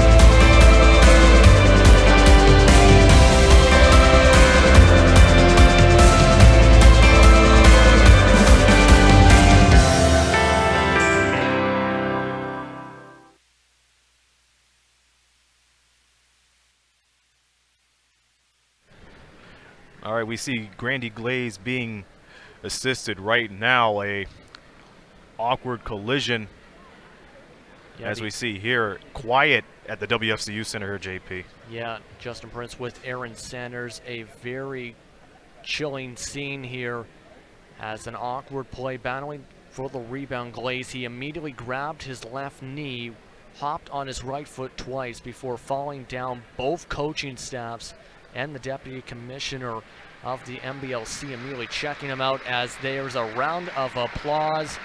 He'll be brought back off the floor. And that doesn't look good right there, JP. He's walking on it gingerly. Boys, unfortunately, I think I jinxed him when he came into the arena tonight. I said he was going to have a really big game, and this is someone you have to really look at an eye on. And unfortunately, he's going to be taking a seat here. And as he goes to the bench, another round of applause from the fans in the stadium immediately to the locker room. Grandy Glaze had a good first half though, JP. He was well involved with the ball along with Brempong down in the front court. So this is a scary moment here for the Edge, but if they know one thing, they know how to find somebody to fill in that void, like Tyler Halls with Carl English earlier this week. So there's going to be a lot of answers displayed here in the next early going. Yeah, Glaze leading the team in rebounding tonight. 8 rebounds with 4 additional points. On the floor now after that, it is currently Williams along with Charles Henkel, Wally Ellenson, Brempon also on, Russell Bird rounding out the 5 on the floor. Logan Stutz also back on the floor for the Express. As battle for the rebound, Stutz able to come up with it as here come the Express. Back to Logan Stutz, gets it down low to Harris. He can't get the layup, but he's got a chance potentially to go to the line. This is going to be a whistle on the rebound attempt. They're going to say it's on the floor, as this is going to go against the Edge. Yeah. They're going to send him to the line, actually, here for the free throws. St. John's foul on Wally Ellenson, his 3rd. Yeah, we've seen here Harris, he got bailed out easily because he missed the layup right there, but good vision by Logan Stutz. He had that good high-low pass working for him. And they're missing the first of the 2 free throws on that one, as Harris will go 1 for 2 at the line, leading the team in scoring 15 points tonight. 1 for 2 at the line for the on his first time to the stripe. Just 2 rebounds shy of a double-double as Williams, he drives it in, and he's still red hot. 19 points off the bench. Express trying to break the press, rushing down. Raisin drives through the traffic, tries to get it to go. He'll go to the line to shoot 2. Good sense of urgency from Maurice Jones. Almost got double teamed. He was able to throw the ball from one end to another, picking up with the pace, and almost found an answer right there. That's a good hustle play right there. And the Express are rarely known for that, but they capitalized on it real well. And right on cue, too. And the Express tonight, 8 of 9 from the free throw line. They missed the first, though. Again, one of those situations, at times you see in crucial situations, they go 1 for 2, 1 for 2. Cannot afford to let free points on the floor here. Back to 9 on the 1 for 2 line at the stripe situation. Edge gonna set up for their set. Less than 10 minutes to go here in the 4th. Williams, he is unconscious, left open for 3. Once again, a shame for the Express. They didn't space out on time, because Coron Williams is really putting on a shooting clinic here at the FCU. And Maurice Jones, meanwhile, makes the fadeaway jump shot. As now 5 players are in double digits for Windsor in the scoring sheet. As they need to have more production here and some defensive stops if they want to keep into this one. Charles Hinkle gets it over Logan Stutz. Stutz cannot believe that one went in. Once again, the last time these two met on the WFCU center court, it was around this time where Hinkle said, you know what, stand aside, folks. I'm about to get into the dirty work, and he went to war, dropping 53 points in succession. Raisin cannot respond, meanwhile, with the 3-pointer missing. As you mentioned, Hinkle, the last time in Windsor, 53 points in that matchup. That was on December the 15th. Missed shot, meanwhile, for the Edge. Williams, can he make another? Yes, he can! Well, Coron Williams, he has all the answers for the Edge. Grandy Glaze may be out, but that opens up a lot of spacing on the shooting floor. And Williams just going to work. And with 8:38 to go here in the 4th quarter, the Edge lead has ballooned in this quarter, 84-68. We'll take a quick commercial break. We'll be right back here on Knoxstrom TV from Windsor, Ontario.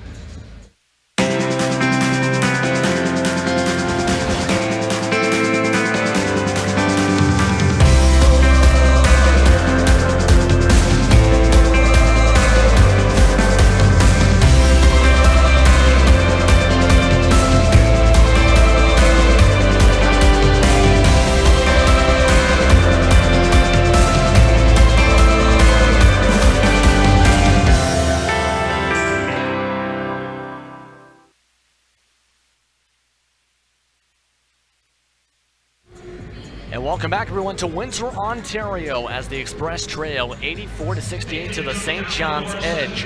Why don't we check in on how things are going for some of the players involved in that first ever 3-team trade. Jerron Henry, he played with the Island Storm tonight in the starting lineup. Did not play that many minutes, played 27 minutes, I should say, but just 3 points, but 16 rebounds for the former St. John's Edge player. Meanwhile, Russell Bird tonight so far has been fairly quiet. 2 points, 4 fouls, 2 assists. And that, of course, involves that 3-team trade, which seen Henry go to the Island Storm for a first-round pick in the 2018-19 NBLC entry draft. The Edge, of course, sent a conditional first for that to Kitchener-Waterloo. That's an update on those players involved in the 3-team trade. And we want to thank Dogger911 from Twitter who gave us that question. So we appreciate the feedback, folks. Let's keep them coming. And meanwhile, Maurice Jones able to keep it going on the second chance points. And Maurice Jones going to have to make a bunch more of those if he wants to keep the Express squad in this game. Down by 14, the Windsor Express going down low. Brempon, a bit of a scary play there, but a foul going to go against Anthony Otley Jr., I believe. Express foul number 22. Yes, it is on Otley Jr., just his second personal, team's first. Substitution, Braylon Raisin will come onto the court for him. As now Brempon will set up for the free throws. Once again, Brempong has a decorated career behind him. after all this time with all the injuries and whatnot, but he's showing that he still's got a lot of gas in the tank, and that's one of the reasons why Jeff Dunlap and the Edge picked him up, to create all that depth to work with and the ability to go to the line and draw a lot of contact too. So he's doing real good on the perimeter. He's doing real good inside as he knocks down the free throw. And able to make the free throws there, 2 for 2. Of course, one of those players that were actually selected for senior men's training camp this past summer. Whistle called. Meanwhile, it's going to be a foul on the Edge. This will be their 4th of the quarter. Let's see who the foul is on here, as this is now a 16-point game. It's going to be called on Russell Bird, his 5th. He's in foul trouble here for sure for the rest of this one. Raisin gonna drive inside, meanwhile can't get the layup to go, missed. Rebounded by Williams, he's gonna push the tempo down the floor. Express leaving Charles Hinkle wide open for the 3, my goodness. And I don't think that's a good idea to leave Hinkle open once again. He is exploding with dynamite from beyond the arc. Now he's just doing it in his sleep. 17 points, 5 triples, all of them in the second half, all of those points. As Raisin's gonna try and set up the pick for Stutz. Sizing up, Raisin puts the jump shot up, misses. Battle for the rebound, Bird able to come up with it. Logan Stutz being bullied down there. And Hinkle's just gonna take it himself this time. Charles Hinkle, 19 points in the second half. Once again, all that Bill Jones could do is tell the team, you know, keep on playing. You can't get bailed out by the timeouts all the time. And meanwhile, Chad Frazier trying to pull out a jump shot over Hinkle, makes it. The lead is down to 19, but this is still going to be a tough one to climb back from. A 10-point advantage in the quarter. Russell Byrne for 3 makes it. Russell Byrne makes the triple. And you would think he would have jet lag after that trade, but no, he's finishing where he left off with KW, firing those necessary threes. Well, he only played 8 minutes in the first game with the Edge. Just 2 points in that matchup. Missed shot from Frazier. Meanwhile, Utley Jr. can't hold on to the rebound, as it's going to be a turnover. About halfway to go through this 4th quarter, as we have some scoring updates. Still waiting for updates from Cape Breton Highlanders, Moncton Magic. That was still a 20-point lead at the start of the 3rd quarter. Niagara and KW, that's going down to the wire. Edge make the points, as that's a 7-point River Lions lead. Here, it is a 24-point Edge lead. As those are your scores from across the NBLC nation. As right now, Raisin's trying to help set up this offense. Gets it to Harris. Harris can't get the shot to go from the mid-range. As here come the Edge again. Dominant throughout the quarter. Plus 15 now in the quarter. Williams will back up after losing the dribble. Bird sizing up the former MVP. Back to Rimpon. Misses. Rebounded by Frazier. Frazier able to get things rebounded here. Getting down low. Utley Jr. setting up Harris on a platter. And once again, DeMontre Harris, even though it may be close to garbage time, he is still picking up the intensity. They're fighting like they're down by 1, so that's what they really need to hang around with as we approach 5 minutes to go. And this is the time where if you want to make a comeback, you can't allow points like that. Charles Hinkle, he is absolutely red hot. Now 21 points in the game, all in the second half. Harris, almost stolen, in fact stolen. Brimpon able to dive on it to keep it in bounds. Wally Ellenson gets the bullet pass from Williams. That's a veteran play, and that's another veteran play. Wally Ellenson draws the N1 inside. I believe that's going to be on Chad Frazier, as that is going to bring it to 100 points from the St. John's Edge. Maurice Jones and Desmond Huber will come back into the game. Coming out, Harris and Raisin. So this lead is continuing to grow here. What do you do, Aaron, at this point? Well, right now, it's a 26-point game. Once again, it's all but official right now, but still, for all those players who haven't had enough time on the court, this is their time to try to pick up more minutes in the future. So still play with that intensity, but you got to find some way to seal off Hinkle before he shoots everybody right out of the building. You gotta definitely, you cannot leave him open at this point of the game. Maurice Jones, meanwhile, he's trying to find any way to get a jump shot, get to the goal. You know, that's been his night so far, shooting those shots off balance, but he finds a way to maintain his power and follow through with that nice stroke. Maurice Jones, 16 points tonight so far on the season, 17 points per game on 40% shooting. As Ellenson will drive inside, meanwhile, passes it to Hinkle, contested shot, but he draws the foul on Anthony Otley Jr. And that's this rare. is going to send him to the line to shoot three, Aaron. No, that's rare right there. Once again, it's one thing to stop Charles Hinkle, but if you stop him right near the three-point line, you really need to second-guess yourself, because if he gets you off your feet off that pump fake, he's going to take advantage of it. So he's going to go right at your body and fling it at will. And that's where the rest will get you every time. So you don't want those 4-point plays to occur like that. And Hinkle making the first free throw. Justin Prince alongside me. Aaron Sanders with 4 minutes to go here in the fourth. Giving you a quick reset. The Edge lead 101-76. As Hinkle making the second of 3 free throws brings it to 102-76. I wanted to give an update on the Moncton Magic Cape Breton Highlanders game. The Highlanders pick up a impressive and upsetting victory here. So once again, you know, Cape Breton, they had a slow start. Rob Spahn tried to look for answers, and he did so far. They're on the verge as they approach near the second half of the season to a good finish in the season. Yeah, Cape Breton has been somebody that's been in a lot of close games since the season's gone on. Whistle, meanwhile, off the ball.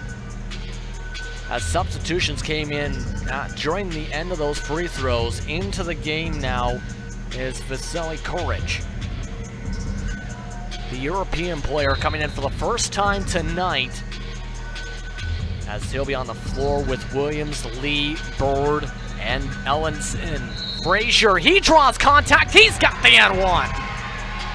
Once again, you keep playing on. These timeouts can't bail you all the time, so you keep up the pressure, you keep up the intensity, no matter how the lead is. And Chad Frazier, somebody that's gone to the line a couple times tonight, 4 for 4 from the stripe, 14 points in total on 5 of 14 shooting. Substitution coming onto the floor for Coron Williams with 27 points, 5 rebounds off the bench, mind you, tonight. He's going to get a quick breather at the very least, or at least a discussion. Yeah, he's going to have at least a discussion staying on. Coming on was Tyler Hawes on that play. I should say that was for Russell Bird. Williams will now back off. Courage with the pick. Williams going to back up. Less than 4 minutes to go as things wind down. Pass to Courage, down low to Lee. Lee can't get the shot. 4 on the shot clock. It's going to be a traveling call on Desmond Lee. One more quick update from the Center 200. The final score, 116-104. The Highlanders going nowhere but up. I don't know what has happened to them the past few weeks, JP, but whatever it is, it's been working for them so far. They're now 7-11. Yeah, exactly. Definitely huge for them, that's for sure. As we should note, with St. John, with today's game losing, they are now tied in the division in the Atlantic with Halifax, 10-7 records. Stutz misses meanwhile, but Otley Jr. draws the whistle on the rebound. That was the foul to give for the Edge. There is just one away from the bonus. And of course here, unless absolute miracles happen here, the Express are down here absolutely big time. Outscored by 15, allowing a game-high 32 points in a quarter here in this fourth quarter. As Maurice Jones with the fresh 24 gives it to Frazier. Inside, Huber can't grip it.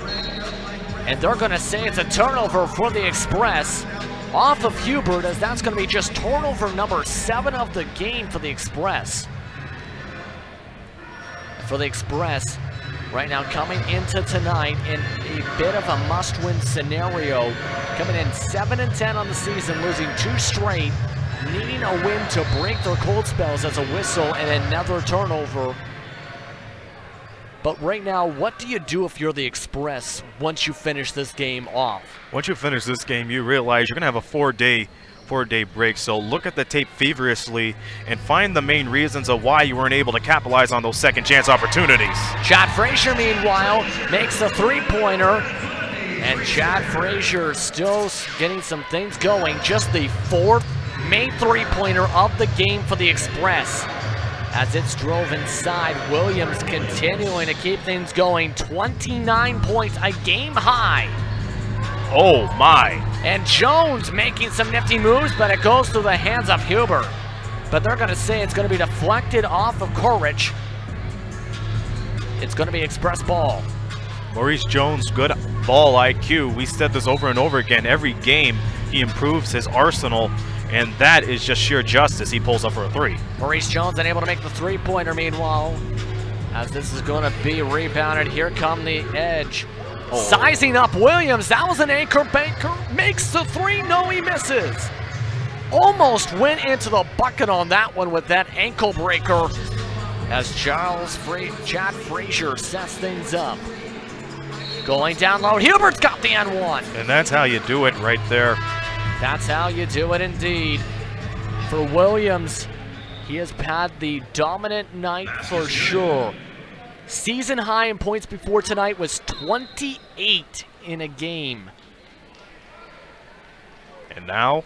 And now it's very much past that at this point. That was 28 total. Pardon me, I should really say. The Pie was 17 points, January 17th against the London Lightning, because he's had his fourth game with the team.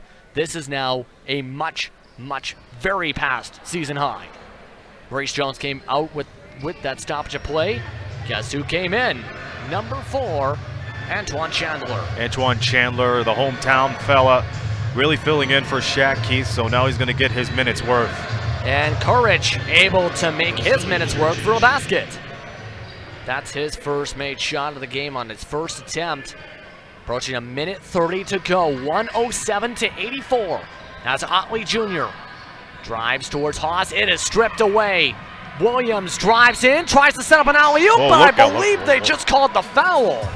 Dude, two guys were going at it right at the rim, JP. My goodness. Nothing like seeing an NBA Jam style alley-oop setup like that one, I guess. As Michael Lucier is going to come into the game. Well, considering how the Edge have been shooting, they are on fire. There's another NBA Jam reference right there. But nonetheless, tip of the cap to St. John's. They had a tough game last night. They pulled off the 2-point victory, and before that, they went to overtime with the Lightning. And now, you can imagine what the atmosphere is going to be like in that locker room, knowing that they're going to have to go right down to the Meridian Center tomorrow afternoon, where they play against the Niagara River Lions, their second go with them in 3 nights. And the St. John's Edge will move to 12-13. They say no foul on the play, though inbound it. Now the Express, as we should note, are in the bonus here in the final minute and 30 seconds. As Ellenson hands it off to Williams. They'll run it down, calling for the screen. They're going to give it to Haas and then set up the screen as Ellenson. Haas will drive, Haas will get it. Tyler Haas now, once again, he's applying more depth to this Edge lineup as we wind down to the final minute. And meanwhile, Frazier's going to go down low to Chandler for 3. Can he get it? Yes, he can. There you go. That's one way to do it. Like I said before, JP, he's basically Maurice Jones 2.0. Their skill sets are so identical, you can't even tell the difference. And you know what a way to get a good shot off like that. And able to make it there. The Brad Bondi three-pointer. Courage can't make the 3 meanwhile, but Ellenson gets the rebound. Foul called. And Ellenson able to draw the whistle, trying to go for the pump fake. Will they go to the line? I believe they will. Yeah, and that's going to send Wally Ellenson to the line with the Express's 5th of the quarter. So we're going to see Shane Stumpf for the Express now to wind things down. Now the Express, they got their backs on the wall. They got to wait a couple of days before they play the Cape Breton Highlanders, who, once again, they pulled off an impressive victory over the Moncton Magic, which is a team that's hard to beat down in the Atlantic Division, but they did it. So now they're going to have to size up and realize what firepower they got in front of them. And plus, they might see Kevin Loisel come back at the WFCU Center and all that other stuff. And this could be Chad Frazier's homecoming as he plays against his former team. And as you see, Chandler's going to give it to Hubert and try and set up a pick and roll play. Unable to get in the basket there, tapped out of bounds. Windsor will keep possession. With this, the Edge will move to 13-7 as mentioned. It will be a 2-game win streak for them, but they still have a game tomorrow afternoon back down the 401 to finish off their back-to-back-to-back, their last game of January as well. And that might be a hard assignment for them if they can't shut down Guillaume Péon-Boucard. And meanwhile, Chandler with 5 points in the game now. Shot clock will be off as the Edge absolutely cruise themselves to a victory. They'll just wind things down. The St. John's Edge will move to 13-7 and win 111-89 is the final on the Tecumseh Express 9. Jeff Dunlap, a good job for him. 2 in a row for them, so now they'll have to hit the 401 and go down to the Meridian Center tomorrow. As for the Express, once again, a lot of tape to watch, but they got to be proud of the first half effort. They just couldn't convert in the second half. The Windsor Express, the next time they play at home and their next game is against the Cape Brennan Highlanders, who we just mentioned as one of those upsurging teams. Tip-off at 7 p.m. on Thursday, January 25th on MNSI night, mind you. So there's going to be a bit of music going on in the backdrop. But your final thoughts, really, on the game in terms of what you've seen positives and negatives, essentially, before we go to the post-game. Well, for the Express, the positives for them, their bench came alive. We've seen Desmond Hubert come out, and he did the best he could. On the other hand, we see Antoine Chandler. He dropped 5 straight points along the lines. But now the Windsor Express, they really got to get it together because, once again, without Shaq Keith, they're losing a lot of confidence when it comes to shooting, and they're losing a lot of firepower. But filling in the shoes, DeMontre Harris, he had a terrific game. I expect nothing but the best for him, so it's going to have to be a lot of ground to cover within the next 4 days here, JP. And with that, here on Knoxstrom TV, we're going to take a quick commercial break, then wrap things up with a nice tight bow, maybe a blue and yellow tie, as some people might want. Here on Knoxstrom TV, the Knoxstrom Post game will be right back here on Knoxstrom TV from the WFCU Center, presented by Tourism Windsor, Essex, Peely Island.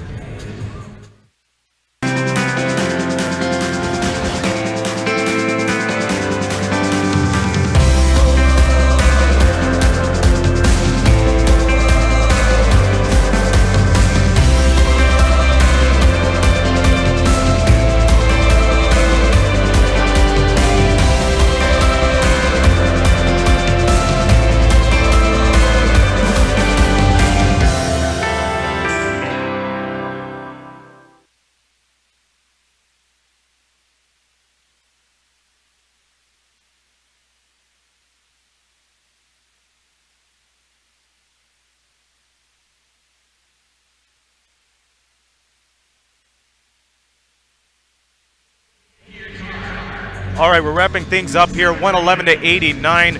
JP, I think we exhausted a lot of what the Express need to cover on, but what are going to be the positives you could take in from this?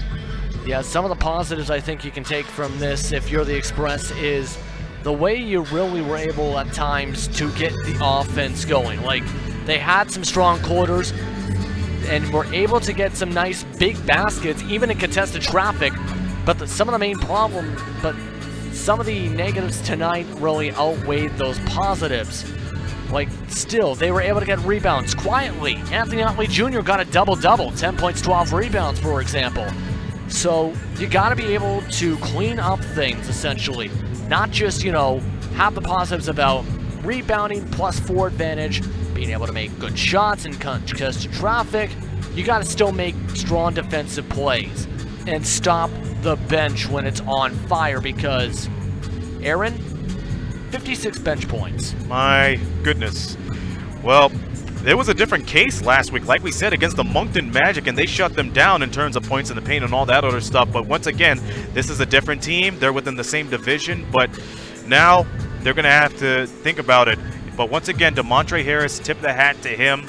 And then, like you said, Anthony Otley Jr. taking care of business. And we look at the final stat right there. Field goals, it wasn't a problem for them. It's just the ability for them to shut it down. They finished off with 45%, which is basically over their average, but a lot of things could improve from here, and now they got to think about it twice. So look at this final score once again, 111-89. We thank all of you for watching. A big thanks to the folks who stayed in late to watch this game from the Newfoundland area. We thank you as well as we close it out. So the next game we'll see you is Thursday night against the Cape Breton Highlanders. They'll come here to the WFCU Center, 7 p.m. tip-off time, and we hope to see you then. So we thank all of you for watching. This has been a presentation of Knockstrom Digital Media, producing the media excellence in Southern Ontario. For producer Brett Hedges, camera person Izzy Grondin, and JP Justin Prince, this be Aaron Sanders saying so long from the Rose City.